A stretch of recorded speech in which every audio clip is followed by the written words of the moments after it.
మీ సోదరుడు రాచమల్లు శిరస్సు వంచి హృదయపూర్వకంగా నమస్కరిస్తా ఉన్నా. రాష్ట్ర వ్యాప్తంగా వైఎస్ఆర్ కాంగ్రెస్ పార్టీ కార్యకర్తలు 20 లక్షల మంది. ఈ 20 లక్షల మంది కార్యకర్తలకు కడప జిల్లా వ్యాప్తంగా వైఎస్ఆర్ కడప జిల్లా వ్యాప్తంగా ఉండబడిన 1 లక్ష మంది వైఎస్ఆర్ కాంగ్రెస్ పార్టీ కార్యకర్తలకు మరీ ముఖ్యంగా ప్రభుత్వ నియోజకవర్గానికి సంబంధించినటువంటి 11,000 మంది వైఎస్ఆర్ కాంగ్రెస్ పార్టీ కార్యకర్తలకు నా హృదయపూర్వక శుభాకాంక్షలను పార్టీ ఆవిర్భావ దినోత్సవాన్ని పురస్కరించుకుంది. 16వ సంవత్సరంలో మనం అడుగుపెడతా ఉన్నాం.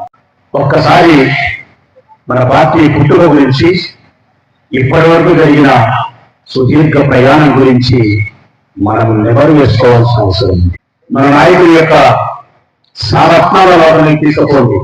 పార్టీ పుట్టిన తర్వాత కక్ష కట్టి తెలుగుదేశం పార్టీ, ఆనాటి కాంగ్రెస్ పార్టీ సోనియా గాంధీ కక్ష కట్టి తప్పుడు కేసు బలాయించి మన నాయకుడి జగన్మోహన్ రెడ్డి గారిని 16 నెలలు జైలు జీవితానికి పరిమితం చేసినారు, నిర్బంధించినారు, బంధించినారు. 16 నెలలు ఏమాత్రమే రాని భయపడలే, బాధపడలే, లొంగిపోలే.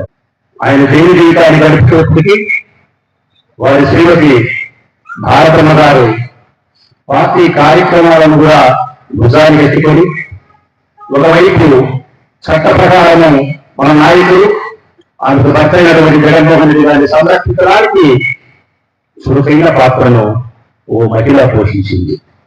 అందుకే మహిళా మూర్తులకు శిరస్సు వంచి ధన్యవాదాలు తెలియజేస్తా ఉన్నాడు రాష్ట్రం. ఆ సభ్యులలో మీ సోదరుడు రాచమల్లు కూడా ప్రభుత్వ నియోజకవర్గం నుంచి ఎన్నిక కావడం సంతోషదాయకం. ప్రభుత్వ నియోజకవర్గ ప్రజలకు, వైఎస్ఆర్ కాంగ్రెస్ పార్టీ కార్యకర్తలకు, నాయకులకు కృతజ్ఞతాభివందనాలు తెలియజేస్తా ఉన్నా. నన్ను మొదటిసారి శాసనసభకు పంపించినందుకు. ఆ తర్వాత అధికారం మన దగ్గర లేదని, తెలుగుదేశం పార్టీ దగ్గర అధికారం ఉందని చెప్పి స్వార్థపరమైనటువంటి 23 మంది ఎమ్మెల్యేలు, స్వార్థపరమైనటువంటి 23 మంది ఎమ్మెల్యేలు తెలుగుదేశం పార్టీలోకి పలాయనం చిత్తగించినారు. ఆశ పెట్టి, భయం పెట్టి, ప్రలోభాలు చూపించి చంద్రబాబు నాయుడు గారు 23 మంది ఎమ్మెల్యేలను కొనుగోలు చేసి సంతలో పశువులు కొనేట్టు కొంటే ఈ ఎద్దుకు సేద్యం బాగా చేస్తాది, దీనికి కొమ్ము మాట బాగుంది, మరొక మాట బాగుంది అని చెప్పి దీనికి ఏమైపోతుంది. ఈ ఎద్దులంతా బాగలేదు. ఆనాటి ముఖ్యమంత్రి చంద్రబాబు నాయుడు కొనుగోలు చేసి రాజకీయ పైసలతో కూడా మన నాయకుడు జగన్మోహన్ రెడ్డి వేసాలి, భయపడాల.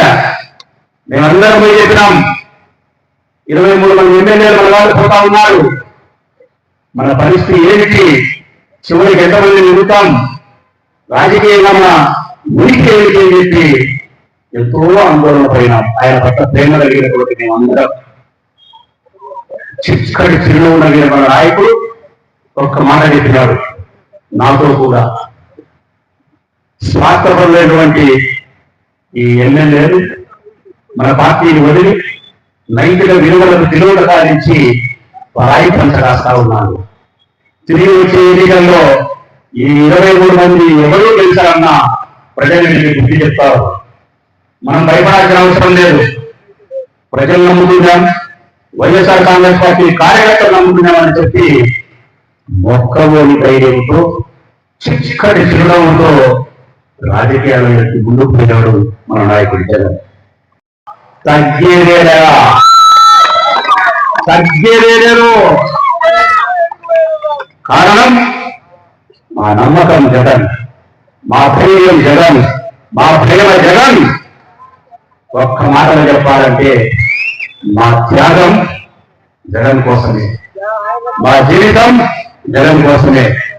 జగన్ అధికారంలో ఉంటే ఈ రాష్ట్రం అంతా సుభిక్షంగా ఉంటారు. జగన్ అధికారంలో ఉంటే మన పిల్లల భవిష్యత్తుకు బంగారు బాగా వేసిన వాళ్ళ జగన్ అధికారంలో ఉంటే మహిళల ఆత్మగౌరవానికి హిమాలయ పర్వతాలంత శిఖరానికి కూడగలుగుతుంది ఆత్మగౌరవం. జగన్ అధికారంలో ఉంటే రైతులు పచ్చగా ఉండగలుగుతారు. అందుకే ఆ ఒక్క నాయకుడు అధికారంలో ఉండడానికి ఇన్ని లక్షల మంది కార్యకర్తలు బలిపీఠం ఎక్కడానికి బలిదానానికి సిద్ధంగా ఉండాలనే విషయాన్ని తెలుగుదేశం పార్టీకి తెలియజేస్తా ఉన్నాం. మీ అందరికీ నేను మనస్ఫూర్తిగా తెలియజేసేది ఏంటంటే మీ అందరికీ చేస్తా ఉండేది ఏంటంటే రేపు మాకు మనందరికీ వైఎస్ఆర్ కాంగ్రెస్ పార్టీ కార్యకర్తలకు కూర్చోలపై కూర్చోలే చంద్రబాబు నాయుడు ప్రవేశపెట్టిన మందు తాగి కాస్త ఖైదయింది. ఆ మనిషికి అంతే ఏం లేదు, ఏం పర్వాలేదు, ఆయన ఎక్కడ అక్కడ మంది ఆగలేదు. మంచి మంది అయితే మెల్లగా వేసేస్తారు. చంద్రబాబు నాయుడు మంది అయితే గవర్నర్ ఎక్కుతారు, గవర్నర్ ఇది ఆ మంది అంతకంటే ఏం లేదు. అదేనా కాదా? మీ అందరికీ మరొక ముఖ్య విషయం, సంస్థాగత నిర్మాణంలో భాగంగా మనం కమిటీని పూర్తి చేసినాం. కమిటీని పూర్తి చేస్తే రాష్ట్రంలోనే మనమే మొట్టమొదట పూర్తి చేసినాం. మనమే మొట్టమొదటనే కాకుండా వారిచ్చిన నిర్మాణాన్ని ఏ పద్ధతిలో పూర్తి చేయాలో అంటే రోల్ మోడల్ గా ఇతరులకు 174 నియోజకవర్గాలకు ఆదర్శప్రాయమైనటువంటి పొద్దుటూరు నియోజకవర్గమే సంస్థాగత నిర్మాణంలో నిలబడగలిగింది. పురేంద్ర కూడా గర్వంగా చెప్పచ్చు. పొద్దుటూరు నియోజకవర్గం నుంచి 11,000 పూర్తిగా కమిటీలో సభ్యులు కాగలిగినారు. 11,000 పూర్తి అయ్యాయి. 12,000 రేటు మనం మొదలు పెట్టాం.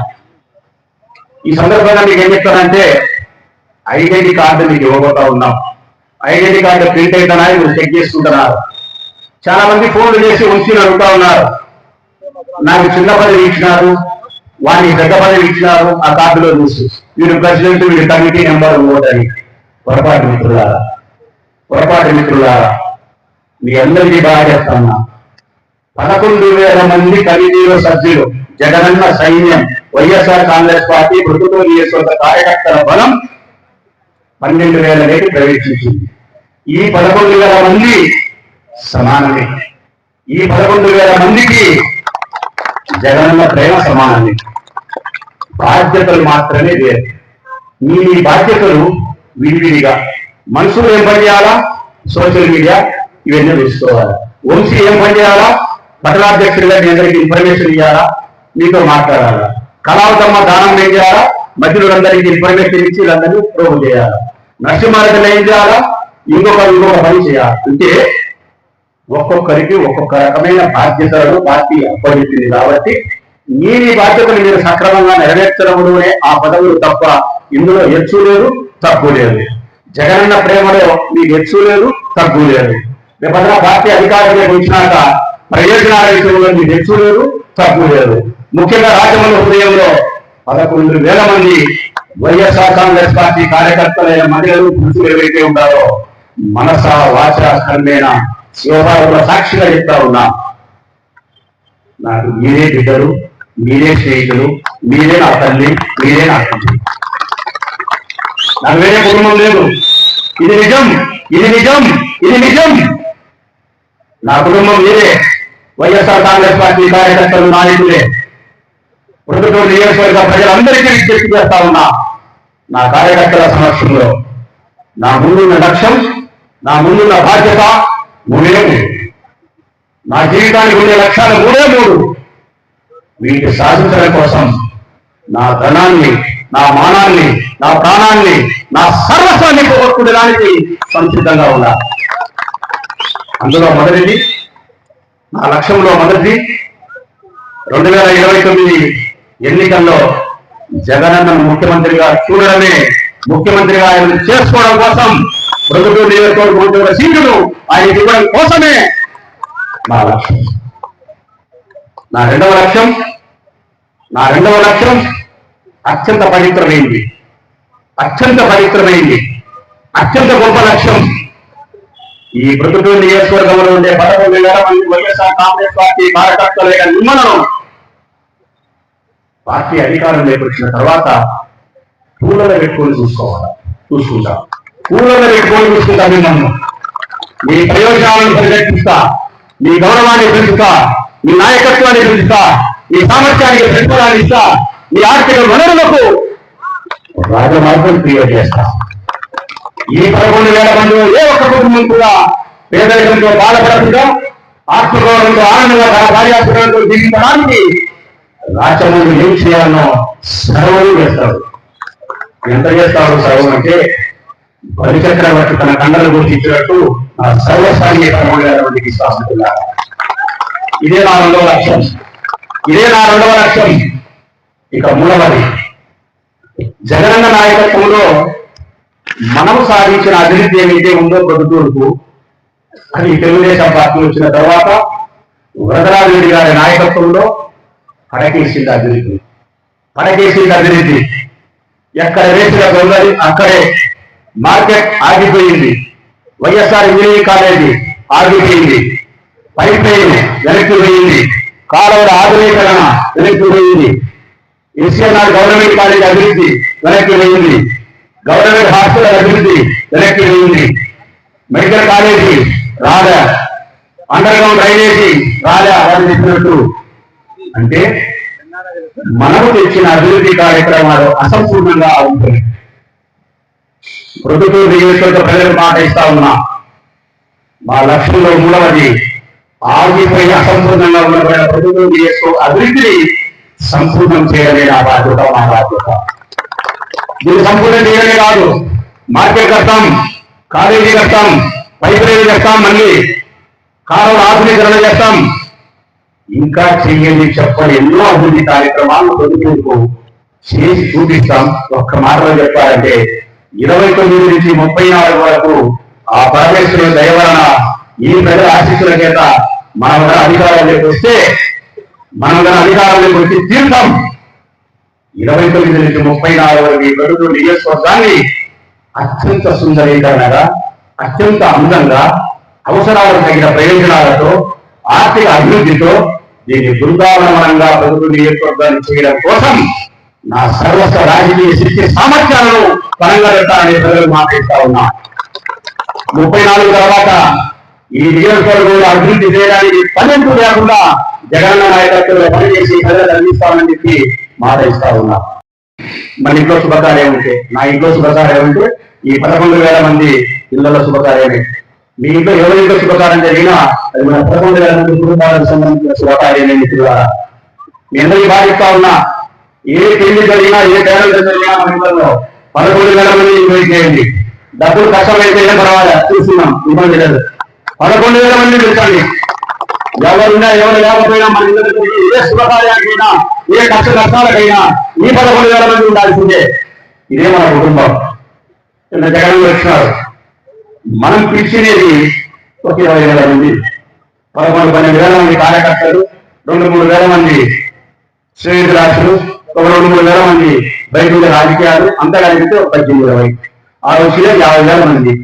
పిలిస్తే 20,000 మంది, పిలవకపోతే 30,000 మంది.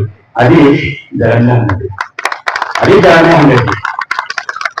2 గంటలు ఆయన ఎండలో ఉంటే అంత మంది 12 నుంచి 2 వరకు ఆ ఎండలో ఆయనతో ప్రయాణం చేస్తానంటే ఎంత ప్రేమ ఉండాలి ఆయన పట్ల, ఎంత అభిమానం ఉండాలి కార్యకర్తలకు. తప్పనిసరిగా 29లో మనం ఎన్నికల్లో గెలుస్తాం, అధికారంలోకి వస్తాం. ఇంకా ఈ 2.5 సంవత్సరం మనం చేయాల్సిన పనులు, మనం కష్టపడాల్సిన పనులు అందరం కలిసి కష్టపడదాం. మరొకసారి నేను మాట ఇస్తా ఉన్నా, ఏ కార్యక్రమానికి పార్టీ పిలిపించినా మహిళలు తప్పనిసరిగా రావాలని విజ్ఞప్తి, పురుషులు కూడా తప్పనిసరిగా రావాలని విజ్ఞప్తి. ఈ 11,000 మందికి ఇన్ఫర్మేషన్ అందాలా, వెసులుబాటు కలిగిన ప్రతి ఒక్కరూ ఏ కార్యక్రమంలో పాల్గొనాలి. ఇక మన ప్రయాణం, మన జీవితం, మన సర్వస్వం ఈ 11,000 మంది. జై జగన్.